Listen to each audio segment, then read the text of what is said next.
ঘুমায়।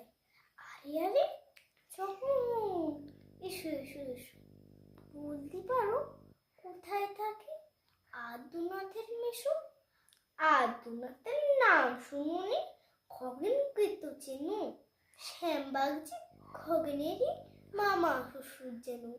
শ্যামের জামাই কেষ্টমোহন, তার যে বাড়ি ওরা কি যেন নাম ভুলে গেছি, তারই মামা সালা, তারই পিসির খুড়তুতো ভাই আদ্যনাথের মেশো লক্ষ্মী দাদা।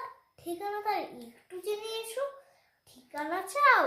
বলছি শোনো, আমরা তলার মোড়ে 3 মুখ 3 রাস্তা গেছে, তারই একটা ধরে চলবে সিধে নাক বরাবর, ডান দিকে চোখ রেখে চলতে চলতে দেখবে সেটা রাস্তা গেছে বেঁকে, দেখবে সেটায় ডাইনি বাঁয়ে পথ গিয়েছে কত, তারই ভিতর ঘুরবে খানে গোলক ধাঁধার মতো। তারপরেতেই হঠাৎ বেঁকে ডাইনি মোচড় মেরে ফিরবে আবার মায়ের দিকে 3টে করে ছেড়ে, তবেই আবার পড়বে এসে আমড়াতলার মোড়ে। তারপরে যাও যেথায় খুশি, চলে না মোড়ে। নমস্কার।